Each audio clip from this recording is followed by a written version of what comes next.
Expense, एक lesson है expense, ध्यान से समझिए।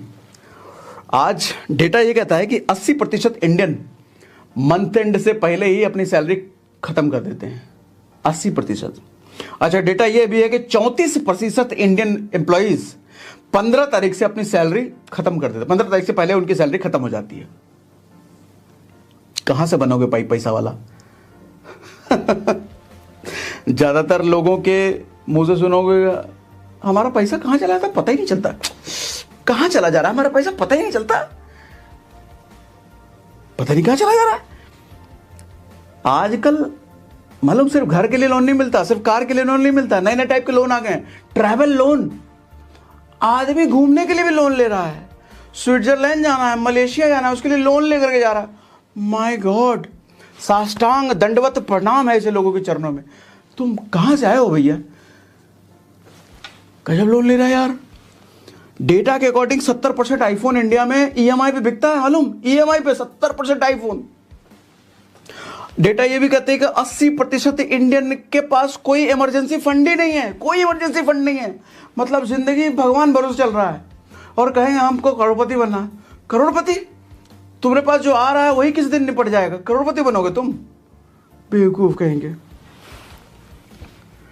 और मजे की बात, डेटा ये भी कहता है कि जितने लोन मांगने के लिए आते हैं ना बैंक के पास, उसमें से मैक्सिमम लोगों की उम्र 18 से 30 साल के बीच है।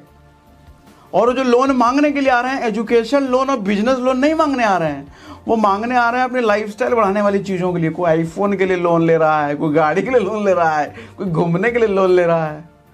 बर्बादी को इनवाइट करना नहीं है ये, बर्बादी की गोद में जाकर के बैठना है ये, और कहेगा हमको अमीर बनना है, करोड़पति बनना है। बब बेवकूफ। आज सबसे बड़ी दिक्कत ये है कि आदमी वो पैसा खर्च कर रहा है कि वो कमा रहा है। फिर से बोलता हूं, आदमी वो पैसा खर्च कर रहा है जो वो कमा रहा है, लेकिन वो भी खर्च कर दे रहा है जो वो नहीं कमा रहा है। कौन सा? लोन लेकर के। वो कमाए थोड़ी, अपना तो खत्म किया, उसमें भी नहीं चल रहा, लोन लेकर के खत्म कर रहा है। देखो बेटा, मेरी बात सुनो, जब कमाया हुआ पैसा बचाना सीख जाओगे ना, जब कमाया हुआ पैसा इन्वेस्ट करना सीख जाओगे ना, तो कभी भी उस पैसे तक जाने की जरूरत ही नहीं पड़ेगी जो आपने कमाया नहीं। ऐसा ही होता है। देखो, समृद्ध होने में और अमीर होने में फर्क है। आज ज्यादातर लोग अमीरी की होड़ में हैं। और अमीरी की होड़ क्यों? किसी का गाड़ी, किसी का बंगला, किसी का आईफोन, किसी का लाइफस्टाइल देख करके हमको भी इसके जैसा बनना है, उसने जितना खर्च किया है हमको भी इतना खर्च करना है। खर्च करने वाले माइंडसेट रहेगी तो कभी अमीर तुम टिक नहीं सकते। जैसा हमने शुरुआत में बात करा, समृद्धि की ओर दौड़ो। आपसे अगर मैं ये कहूं कि आपके शहर में 10 अमीर लोग मुझे निकाल के दिखाओ, निकाल के दे दोगे तुरंत। ये देखो, ये भी अमीर, ये भी अमीर, ये भी अमीर, इसके पास BMW, इसके पास फेरारी, इसके पास मर्सिडीज। लेकिन मैं कहूंगा 10 समृद्ध लोग निकाल के दिखाओ, नहीं निकाल के दिखा पाओगे आप ही के शहर में। क्योंकि समृद्धि संपत्ति से आती है और संपत्ति दिखती नहीं है, संपत्ति छिपी रहती है। वो चौकीदार रोनाल्डो, वो क्या नाम लिया मैंने उसका, क्या नाम था भैया, मैं भी भूल गया, रोनाल्ड रीड, दिखा थोड़ी चौकीदार। समाज में से कितने लोग घूमेंगे आपको भैया भैया करेंगे, भैया कैसे हैं, सब ठीक है, हाथ जोड़े रहेंगे। पता चला 10 प्रॉपर्टी खरीद के बैठा है, आपको लोन दे देगा उल्टा वो। लेकिन आपने तो होंडा सिटी, आईफोन, जगमग, एडिडास, पुमा सब कर रखा है, लेकिन बैंक तो खाली है ना आपका।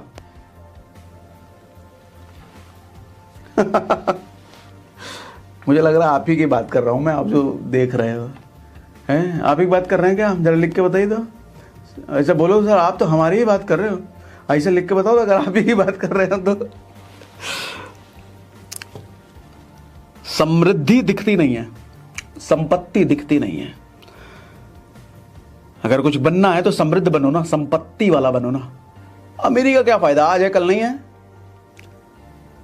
नहीं, क्योंकि तुम्हारा इंस्पिरेशन भी तो अमीरों से है, वो खर्चे करने वालों से है। समृद्ध लोगों से तो इंस्पिरेशन है नहीं आपका, उनसे तो इंस्पायर हुए नहीं ना आपको, वो दिखता ही नहीं है। देखो, सर्वाइवल ऑफ फिटेस्ट की थ्योरी समझो दोस्त। समंदर में शीप 50,000 अंडे हर साल देता है, और कहते हैं कि अगर वो सारे अंडे सरवाइव कर जाते ना, सारे अंडों से वो शिप निकल जाता, तो कुछ ही साल में समंदर भर जाता। लेकिन युगों युगों से समंदर आज तक भरा क्या? इसका मतलब ये है कि सारे अंडे से शिप निकलता नहीं है, आधे कई तो 90% तो मर जाते हैं। यानी कि जो मजबूत है, जो फिट है, वही सरवाइव करेगा, बाकी का तो खेल। पैसा लिमिटेड है दुनिया में, अनलिमिटेड नहीं है। हर किसी के पास लक्ष्मी नहीं जाने वाली, और कईयों के पास तो जाएगी और जाकर के निकल लेगी। लक्ष्मी को टिकाना है ना हमके पास, अपने पास समृद्ध बनना पड़ेगा सर। महाराणा प्रताप युद्ध में 70 किलो का भाला लेके चलते थे एक हाथ पे, और आज के टाइम में 70 किलो का भाला किसी को दे दिया जाए, 4 आदमी लगेगा संभालने के लिए। एक कहानी सुनाता हूं आपको, ध्यान से सुनिए।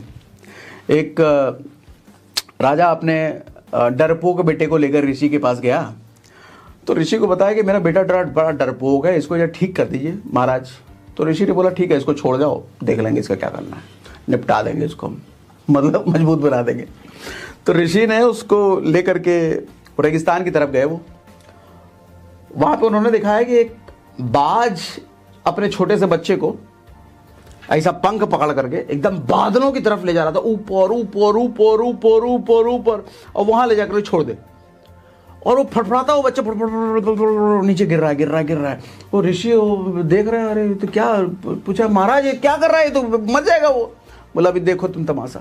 जैसे वो जमीन की तरफ गिरने वाला था, उसका बच्चा पीछे से उसकी माँ बाज आती है, उसको पकड़ करके थम लेती है और वापस बादलों के पास वापस छोड़ देती है।